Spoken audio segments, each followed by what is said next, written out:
welcome to episode 2 of Into the Foxhole. We've been gone for a minute, but we're back. And For a minute, and we're back. And we're here to talk about, some game themes, some game topics that we hold dear to us, that we go back and forth a bunch of times. And today's theme is like classic theme that me and Craig, so we've touched on like a lot. Granted, it's important to talk about because, within the whole spectrum of reviewing games, it's kind of a big thing. Go ahead and tell the topic first before I go on. Well, it's basically review on a game on merit or based on within a series. Like, let's say you have a game and it's number 4 or 5 within a series. Do you rate this game within its genre? Do you rate it against a game, its predecessors before it?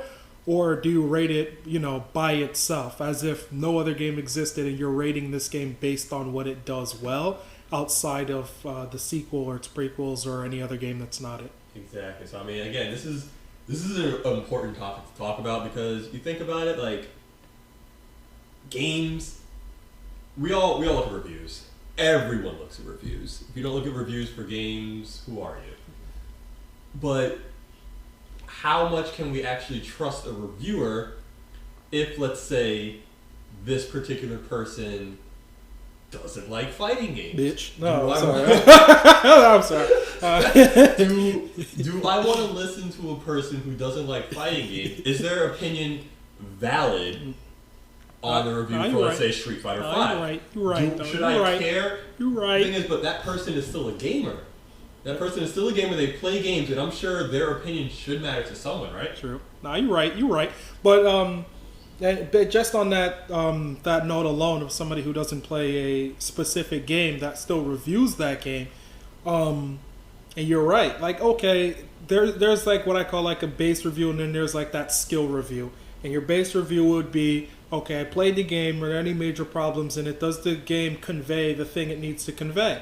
And many times a reviewer that plays lots of games is able to properly tell you that, something wrong with this game is there not. And then you're going to have that player that, is skill-based and he plays this game, all the time and he has 100 hours in it and he might tell you otherwise. But we know that there are communities that's very fractured on that. They might say it's the worst game and others might say it's the best in the series. So even with the people who professionally play it, have varied opinions on the skill of the game.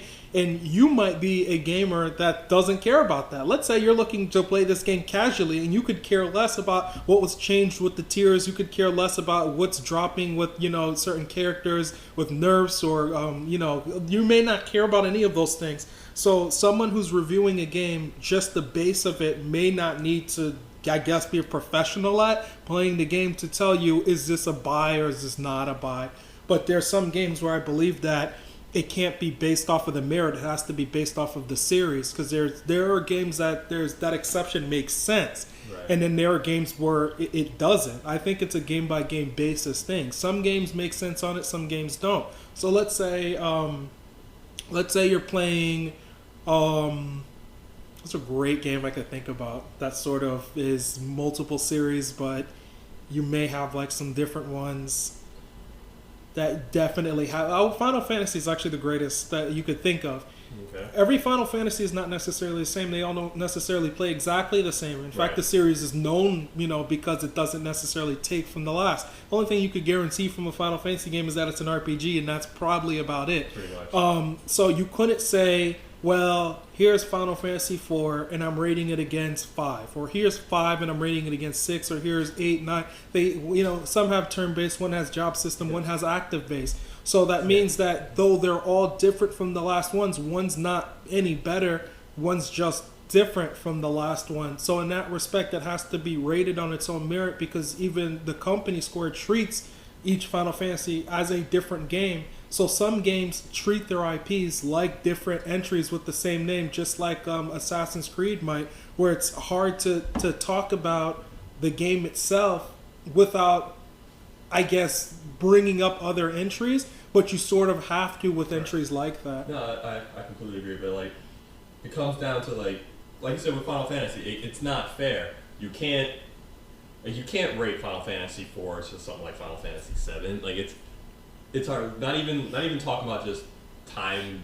difference and the fact that Final Fantasy 7's on the PlayStation 1, so it looked better than Final Fantasy 4, debatably. But like down to the way the game works, the way the game is played, it's two completely different animals. So it's hard to actually compare the two. But then, what do you compare it to? Is it still then fair for me to compare something like, let's say, Final Fantasy X to a game like Persona 3? Well, I would say yeah, and no, you can in a lot of ways, because when it comes down to being turn based, this is when you have free roam, in my opinion, to sort of rate the I guess turn based ability of each game and say, what is a great thing you could do in this game that you can't do in this game that in some respects make this game slightly lesser. And one of the ones you and I agreed upon was that you don't control all the characters in Persona, but you do control all the characters in Final Fantasy X. So you might say, well, it doesn't, hurt Persona 3 in that regard. I mean, it doesn't help it. As many times I've played, and I felt, man, if Yukari didn't fucking do that move, I would have sat there and won that battle. Why did you fucking heal when he had one hit left and you decided to heal? So in your mind, you would not have done that. Granted, you could press that little rush button where they all attack, but in my mind, it's it's the principle. She should have attacked.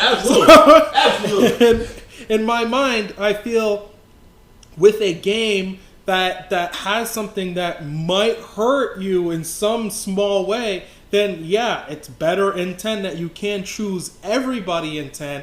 Doesn't hurt Persona, but it definitely helps Final Fantasy X that I could control Waka, Oron, and all these people. So in some way, I do believe that you can sort of rate games based on turn-based. If you're trying to say, what can you do with this turn that you cannot do in another game that would make this game better than another game in the most objective way you possibly can. That's the only time I feel that, yeah, in some respect you can. If a game is a core genre game, whether it's a third-person shooter, RPG, flight game, what have you, if somebody set the bar and they said, this makes sense, period, in our game, but in every game. Let's say you have a third-person shooter, and this third-person shooter says you could blind fire. Why would you make your game with no blind fire? So make your game lesser?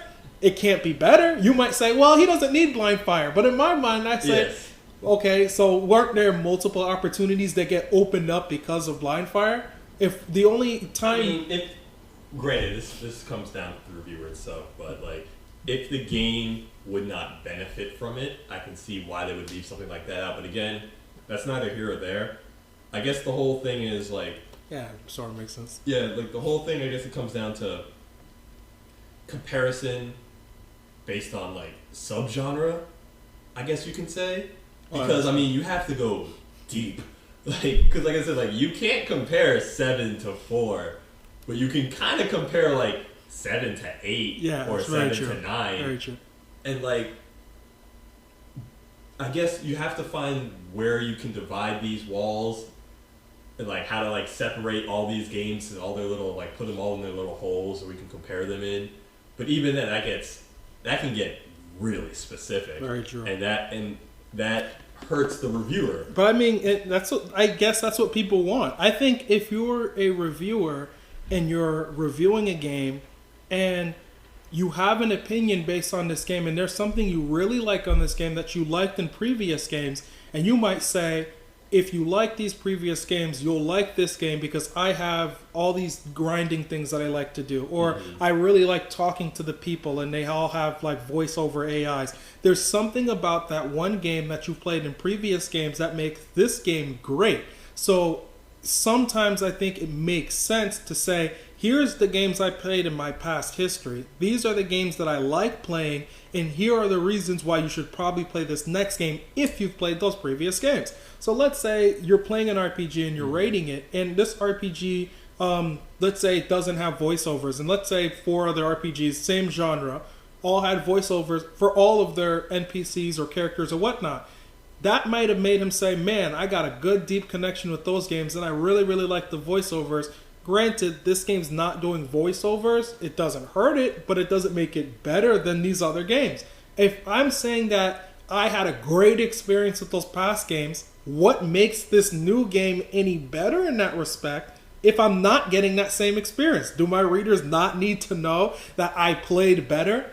In their understanding, it's all about, in my opinion, trying to convey to the user the best you can the experience that you're personally having with the game. Because they're not there with you 100% of the time seeing what you're seeing and knowing what you've played in the past. They may not know that that's a big deal. Then the question I pose to you, I like posing questions, I guess, but like the question I pose to you then is, do you then believe that a person needs to have experience in a particular, let's say, genre to adequately review a game? Yes, a billion percent yes. I think that's where I'm okay with somebody reviewing a game that way, only because it makes sense. Sometimes it makes sense to review a game on its own merit, but I believe in the genre itself, somebody needs to know that genre in order to try to tell somebody else the importance of those reasons. So if you don't play those genres, how do you know the biggest part? How do you know why it's so good? You might like it personally, but you don't even know all the reasons why the bigger fans. Like, you could play an RTS game where you don't even use half the shit that they're offering to you. You could play an RTS game legitimately, run through that motherfucker, and just keep pressing that same button, and you probably could win the game. Nothing against the game, but you probably could do that. Mm-hmm. But what you're not doing is you're not exploiting the whole game and saying, here, I'm going to bring down these paratroopers, I'm going to build this unit, that I know I could do this, that I know I could make that. So if all the seasoned RTS fans know this, and you're telling them, your experience, but your experience is of a lesser because you didn't play the series, then you're doing a dishonesty to them. They're reading a review by a person that's unable to convey the things that make the genre amazing. You might have been wowed by that RTS. That might have been your first. You probably don't know this shit's been done like 100 times. So yeah, I mean, but to play devil's advocate, to me, I feel that the experience of the person who hasn't been deeply invested in a specific genre is kind of just as important than the super experienced one, for the reason that not everyone is going into these games super experienced. So when I read a review, let's say about the next Fallout 4. Fallout 4 comes out, some guy's like, oh man, it's the best game ever, you got blah blah blah blah blah with some blah blah blah blah blah. And then me, being the gamer I am, listening to this guy, I'm like, oh, okay, all these things sound cool. And then I get into the game, playing the way that I'm accustomed to, which is not the way Fallout is played. Let's say I'm more accustomed to the way a traditional RPG is played. I kill you, Chris. A little bit of this is based off real life. So let's say I'm more accustomed to playing an RPG the traditional way, so I don't get that feeling. Now I don't understand where this is coming, where this person is coming from, because he's so invested in this world already. He understands exactly what he needs to do as soon as he gets it. Whereas me, I'm not quite there, so I don't really understand. So I guess I know what you're trying to say, but that's sort of that's still the reviewer's job to kind of properly convey, even to new people, exactly the reasons to care about it. But some of these reasons, I also feel that's the game's job too. That is the game's job, but it's at some point, a team like Bethesda shouldn't have to cater to tell everybody on why this is something that's exciting for. Their job is to make the game versus sell people on the concept of the genre. It's they're not, I guess, the forebearers of the genre. They shouldn't have to be the one that's convincing people that this is why it's interesting to play this game.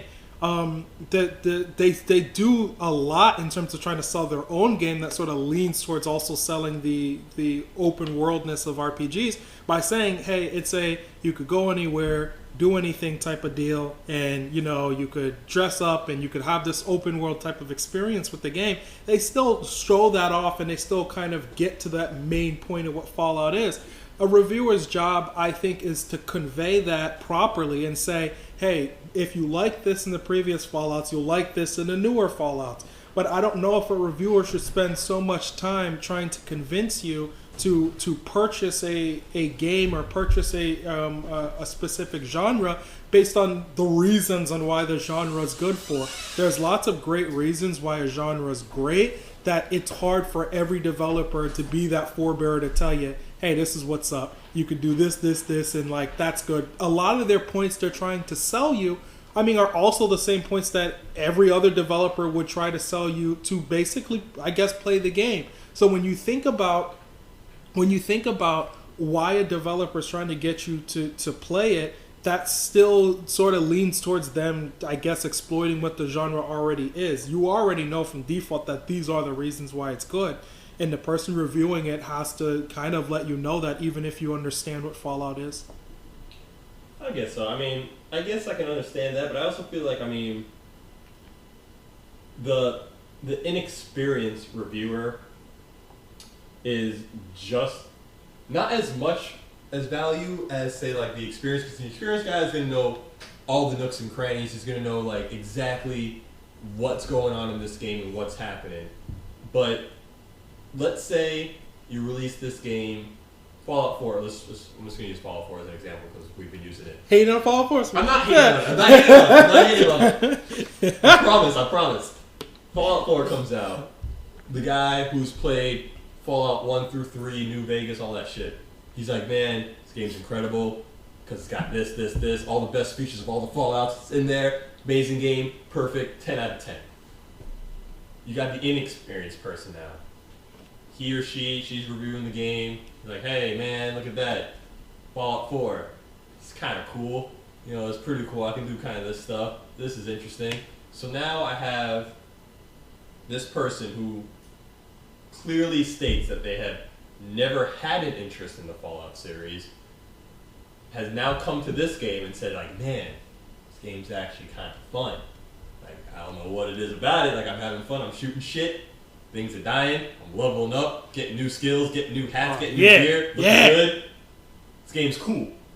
Not gonna rate it as high as the guy who knows everything about Fallout because he or she don't know everything. I don't know why I keep making this person a she. So this person doesn't know everything about it. So, but they still find it good. So to me, that kind of boosts the game even more. That makes it, to me, seem like an even better game. That game is just that much more well designed that it not only catered to the people who loved it, but it also catered to the people who had no idea what it was about. Oh, I understand. No idea what was going on. So like, I feel that the thought of the person who has nothing to do, who has no interest in the franchise, no interest in the genre at all, kind of plays a not as big a role, but still significant enough that we should care about. I understand. Because it's like when we're talking about multiple reviewers, it still goes back to the idea that, you know, you're selling it to multiple people. So it's like a review that's going to be done by someone experienced will be for those who are fans of the series. And a review done by somebody who's never played it before gives reason to, well, why should they care? A person who's already played it is have a more difficult time trying to convey to you like why it's so great, because you sort of, like we were saying earlier, you sort of sell them more in the genre than you really are selling them on the game, because you could say this about anything. But I agree with you that most likely makes sense, and that's exactly how that should get done. Yeah, but I think that's the best way to go about a review process. Is that granted, not every publication, not every website can devote 3 people to a single game. Sure. So many games come out. It's hard to say like, I need 3 guys to review this game, 3 guys to review this game, 3 guys to review this game. Yeah. You know, it's like it's difficult. As they should. I understand that. I mean, at least like for like some of the bigger titles, like, you know, maybe. Yeah, bigger titles. Because now I think about it, I think even with the next point I was going to bring up with EGM. With EGM, they would always have 3 people who would Game Informer. They have a second opinion. Yeah, Game Informer always has that now. So it's like having another person in there who is like either a veteran mind or a fresh mind helps cater to both the people who are trying to look at the game to review it. So the person who's like, okay, like you, he hasn't played Fallout, he's able to say, well, I haven't played it, and these are the issues that I found from a person who's played Mass Effect. I mean, so if he's saying, I played Mass Effect... I don't care who you are. I don't care what kind of reviewer you are, what kind of person you are. Everyone's blinded by nostalgia at one point in their life. Pretty much. You're going to... If you love a series, and that series is coming out with a new game, you're going to get blinded a little bit. I don't care who you are. You're a reviewer, you want to take your job seriously, you're still going to find, like, it's happened to me. I wish I could show you my first review of Final Fantasy 13 and how good I rated that game. Playing it now, I read that review, I'm like, what the fuck was I thinking? Because I was blind. Agreed. I was blind, man. Agreed. The nostalgia of Final Fantasy took over. And I gave that game a way better score than it deserved. I also think this harkens back to rating a game based on its own merit, but also you would have to rate it against its predecessors. Sometimes it's hard to rate a game that you feel is lesser or more based on the game that came previous because you don't really even know where the series is going to change from. Best example would have to be Resident Evil 3. Resident Evil. Resident Evil, like, I don't know. It doesn't matter what the fuck we talk about. Love it, Chris. Resident Evil's gonna come up one way or another. Garbage ass series. It's a good example, and it makes sense. Garbage hurt. What's great about it is that, like, great about Resident Evil is that it did so many things right, yet it did so many things wrong. That's what we love about it. So we love about it. It pretty much. Resident Evil has so many goods, bads, and crazy things going on that it just accompanies all our podcasts. but Resident Evil 3, great example. Coming off of RE2, and I remember I bought like Resident Evil 3 when it first came out. It's not a really good game. Well, it's like it's not. Resident Evil 3 is not a bad game, but like when we were younger, man, we fucking crucified that game. It was like from Resident Evil 1, which is Resident Evil 2, which was just like godly to us. And all of a sudden, like, Resident Evil 3 comes up, and you're like, this is a bigger number than 2. It would have to be better than 2. Like, these man, you're like, these boys made 2. These boys made 2. They would have to make the best of 3. So you play 3, and you're like, this shit's on 2 just, nigga. So you know this shit's gonna be good. So as a kid, that's how you think about it in your mind. You're like, you know this bitch gonna be good. So you go and you play it, and it's really bad. So it's like, I had an opinion about it being bad. Like, in my mind, the game was just like the worst Resident Evil. That was one of the first Resident Evils I even bought. You didn't know. It was one of the first. You didn't know. It was one of the first Resident Evils I got around like day one. I got it like right around it first coming out. And Code Veronica was like the second Resident Evil I purchased like the day of its release. Code Veronica to me is the best Resident Evil. Period. Right. It's a Resident Evil that has an amazing story, has amazing characters in it. One of the best twists in the Resident Evil series is in that game, and it's 100% self-contained. So it's like you don't need to know anything about any previous one to get this one. Mm-hmm. And what happens in this one is overreaching throughout the rest of the series. It tells basically an origin story of basically, how these people came to be, how the family who started this company came to be. Mm-hmm. But besides the point, it's an amazing game. Right. But when you think about the turn from Code Veronica to 4 to 5 to the rest of them, it's like it was the last good Resident Evil that was a core Resident Evil game. 4 is not a bad game, but 4 is not really a Resident Evil game. And we've talked about this so many times that we don't feel 4 is a Resident Evil game. That's a podcast in itself. That is too. We don't feel it's a Resident Evil game. We feel it's a great game, but it's not a core Resident Evil game. So in my mind, when I'm thinking of, man, I really hated 3 when it came out, in hindsight, 3 is better than 4 because 3 is a Resident Evil game. Absolutely. So when you really look at rating a game based on what it is and what the series is trying to say it is, if you're an IP and your IP is Resident Evil and this is, what we know it to be, a survival horror game, when your game is a numbered entry and it decides that it doesn't want to have unlimited saves, doesn't want to have it wants to have unlimited saves, unlimited ammo, unlimited health, and it basically wants to do whatever it fucking wants to, it's no longer part of the series. It wants to be an action game. It's no longer part of the RE series. So in my mind, it no longer. It's not even. It was never a top spot for me because I never considered it part of the core series. Right. So when you look at where I used to put Resident Evil 3, I put 3 as the worst because who the fuck would have known that the series would get as bad as to not be Resident Evil? Yeah. So in your mind, you want to say, well, technically the worst Resident Evil would be 4, 5, and 6 because they're not. But the best Resident Evils that are Resident Evils, can we really say 3 was that bad? 3 was still a core Resident Evil. You still got limited ammo, still got limited saves, still got limited health. It still lent to the survival aspect more so than most of the other REs. In the respect, you were getting attacked like so many times. You had Nemesis chasing you, man. That shit was cool. That shit was cool. Yeah. But, I didn't mind, dude. But I mean, I was. I don't. Out of the original 4, I would say as original 4 being 1, 2, 3, and Code Veronica, it's definitely the worst. It's the worst in it's the worst in a weird way. It's the worst. It's the worst, but it's good. I would actually still rather play if I wanted to get a zombie survival horde fix. I would play 3 over 4 any day because 3 is what it tells itself to be. Right. 4 is what it's trying to pass the series off as. So I could. Mercenaries.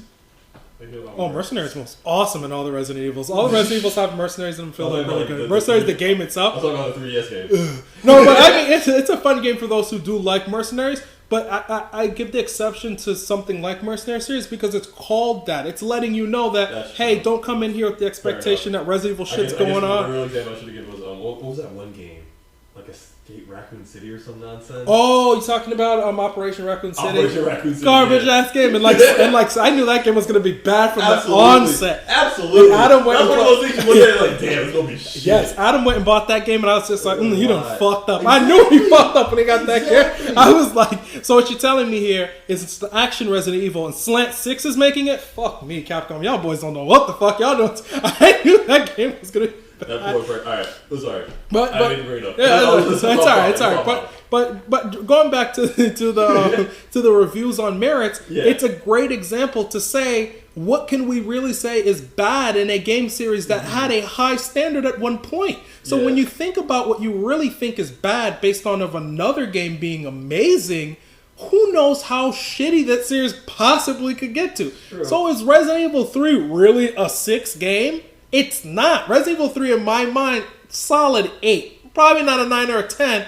but it's an 8. But it's only an 8 now after the fact because you did not know that it would not stack up to the rest of the games. In fact, the absence of survival horror made it more rare and made it better because it went to show you what you thought was normal was not. That this was not going to be the future of them. This was going to be this rare title, an exception, and you're going to fucking love that this game did this because you're going to regret it when it's not doing it anymore. And I fucking regret that shit. So I guess nostalgia reviews are a thing. I'll kill you. I took that game for granted.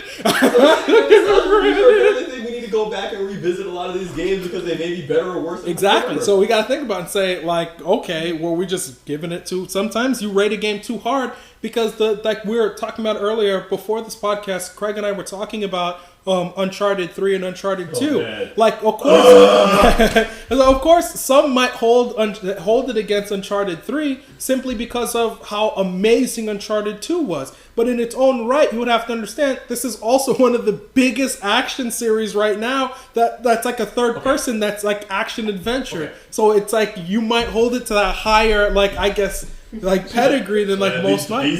I'm about to unleash the beast. Alright. You kill him. Let me tell you about Uncharted 3.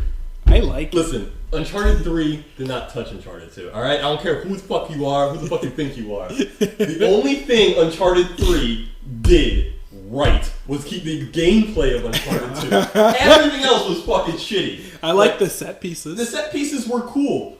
Set pieces in 2 were still way better. And they gave you a reason to be there. So you can't just throw people into situations. It's like the last Indiana Jones movie. Garbage out. That's the best way to. That's the garbage out move. Uncharted 2 is Raiders of the Lost Ark. Uncharted 3 is Kingdom of the Crystal Skull. It's like these action sequences for no fucking reason. Just to be there. Just to be there. Exactly. We're just like you're on like the whole when like they were previewing it at E3. You know, Uncharted 3 is coming out. They're showing you the boats. That's the boat scene. The cruise ship. That scene. was the scene that sold us. Exactly. Like, oh man, that's fucking awesome. Looks fucking cool. Turns out that apparently that boat was owned by pirates, and like you get kidnapped by this one pirate. Oh, spoiler! You're kidnapped by this one pirate who was working for the main bad guy because she told him to kidnap you, but then he's like, "Oh, if you do this, if you give me money, I'll let you live," and then you just end up escaping, making his entire character pointless.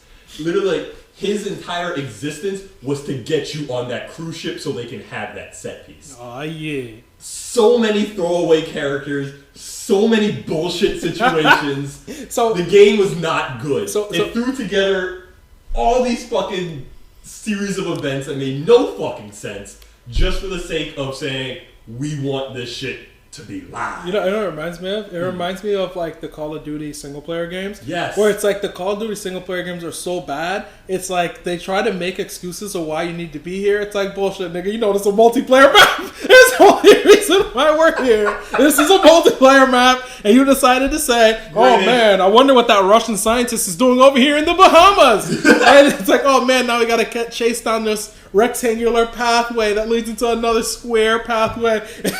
It's like, you damn well know there's no reason why that man needed to be there. It's because some guy made a Hawaiian multiplayer map and they needed to find a reason on why you would be there. So it's like, I understand. Granted, I think there were some good missions in like that's all I get in Call of Duty 4 and Modern Warfare 2. Call of Duty 4 had like amazing missions. That's where that series went bad. Even in Modern Warfare 2, they had some of it was good. There's like some I like. Everyone for the rest of time will remember No Russian. For the rest of time, people will remember that damn mission. That was cool. That was a good fucking mission. But I feel that that's the way they sort of like piece together Uncharted 3 is let's put some areas in here that we know are interesting and let's give you a reason on why these areas are going to be here. Basically, that was the entirety of Uncharted 3. I mean, so with that being said, I mean, does this mean that Uncharted 3 is not just a victim of another game being good, but it's just bad for life? There is no coming back. Like what could happen to Uncharted to make you say maybe I went too hard on 3? What could happen? I mean, the only thing that could possibly happen to it, like, say, like, Uncharted 4 comes out, and it just, like, Nate becomes, like, a fucking bro dude. Yeah, he, like, starts wearing, like, muscle shirts. Oh, yeah, shirt not tucked in all the way. Starts, like, cocking guns like Duke Nukem and shit. Then I might say, like, oh, yeah, well, Uncharted 3 was definitely better than Uncharted 4. But, like... You could never say... They're not going to do that. 3 could never be on par with 2. Like, it's just, like... I guess it's because I care about these things a little too much. Like, I want my situations to make sense. Sure, like a set piece, I'm telling you, man, like, if I had no context, like I did at E3 when they were showing Uncharted 3, man, Uncharted 3 looked like the best game in the fucking world. And then when you with no context, playing the game with no context in my mind, that cruise ship, fucking awesome. The desert race where you're on like fucking horses chasing down the cars, fucking awesome. But because I have the context they gave me, it just kills the entire experience. It literally like takes so much out of it. I'm just like, why am I here? Why should I care? So confirmed, bad forever. For me, yes. So confirmed, bad forever. For me. So those are two RE3, Resident Evil. Those are two really good examples to sort of show that, you know, indeed, that games can be, like, bad, and, you know, this can't happen this way. So I personally feel that makes sense, and, like, now that we've, like, talked about, like, both of those, like, the wild differences, but you could now see how, in hindsight, you know, a game when you're younger, we used to think that about, me, Adam, Jason used to always feel that about Majora's Mask, and after some years, like, me and Adam personally feel Majora's Mask is one of the better ones. But we only feel this just really after the string of bad Zelda games that released. You start to realize what you thought was crap when you were younger, it turns out to be, you know, better than what you thought it was. You might not like certain concepts, and it's like you didn't really know how rare it was until it never came back again, and then you kind of understand just how amazing it was. Then honestly, like more we're talking about, is that just because like games are just getting worse? I don't know. I don't think it's that. I think that so what we're saying, because like what it seems like we're saying is like, man, yeah, I mean, with time, these games look a lot better than they looked before. Exactly. I mean, it may sound like that way at first, but it's like all I'm saying is that some games over a period in time, when you realize that the actual core concept is not being done, you start to realize how rare it was. It's similar than when you and I one night were talking about Persona 3, Metal Gear Solid 3, and Shenmue. And we're going to save that for another podcast too. But we were talking about this concept of, show me, don't tell me, and the idea of I want to do these things, not get told that this is what my character does. Instead of telling you that my character is like this, guy that goes to school, let me do the things he does to convey this. He's really a student. Yeah. The character in Persona 3 and Snake and these two characters, Big Boss is like that Rambo survivor character, and just like we're comparing protagonist from pretty crazy. Persona 3 to freaking Solid Snake. I called mine Ichi. No, but like the main character was Yuri. But you have to do it. Yuri always seems like a kid that's like blonde here. I feel like he looks like it made more sense in Persona 4.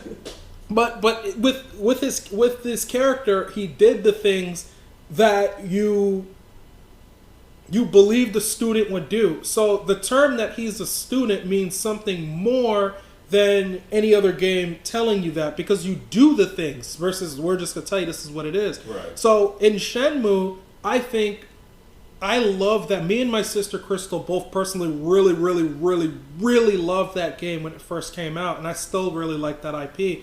Shenmue is one of these games where you go in and you play it not expecting what it to be, to this amazing game that's so one of a kind and so unique. In your mind, you believe that this is the future of gaming.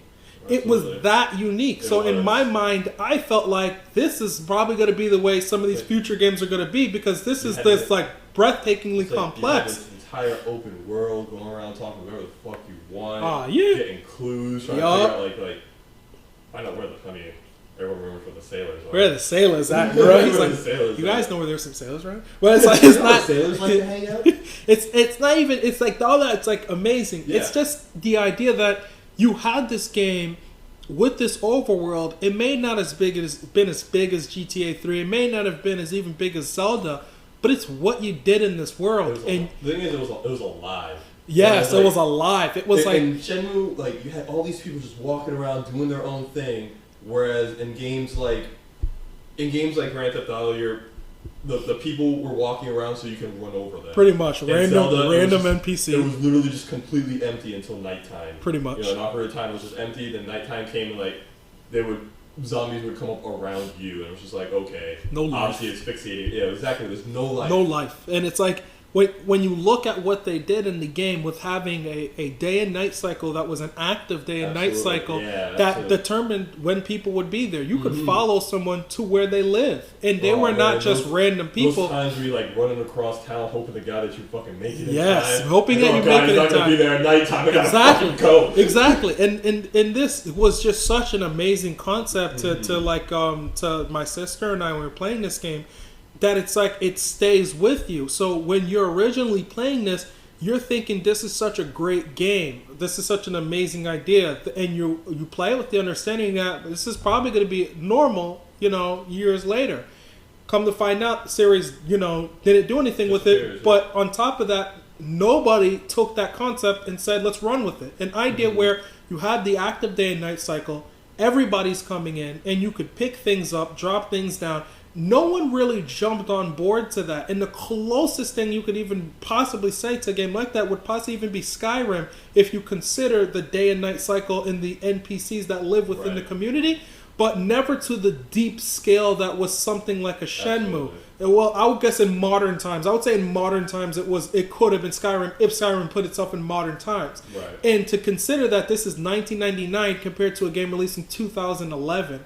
So in hindsight, when I think about Shenmue, I would give Shenmue a higher score now, knowing what I know, than I would at in 1999. Because in that period in time, you believed that this is where gaming was going to go. But now that you realize it didn't, you see that this game was far ahead of its time in terms of its complexity, in terms of giving a living, breathing, open world where there's more density and significance versus like open wasteland and nothingness. So maybe in some regard, you can review a game that you played a long time ago and possibly give it something higher. It may have seemed bad then, but now when you look at it, you realize it was probably much better and had more wild ideas than you originally thought. Like, you realize that these ideas are now commonplace. No, I can get behind that. That makes a lot of sense to me. But yeah, that's good. That's probably the best way to wrap that up. I mean, there's not much more to say. It's like exactly what you mean. It's just sometimes you don't know what you got. You know, like you play these series and you think it's just gonna evolve from here. Everything's just gonna get better, but you don't realize the kind of gems you have, and they kind of just disappear. With games like Shenmue and hopefully not games like Uncharted 2. I swear to God, Uncharted 4 would be like the fucking shit. It looks like there's set pieces galore. I mean, they're going to be set pieces galore, but I mean, that'd be the fucking shit. I was going to be upset. Well, to wrap it up, you know, maybe in the next 10 years we can review it and say maybe you were wrong about this. We'll be back in 10 years doing the same podcast. To see who was right regarding this. But as episode 2 of Enter the Foxhole, and see us next week for episode 3. Peace.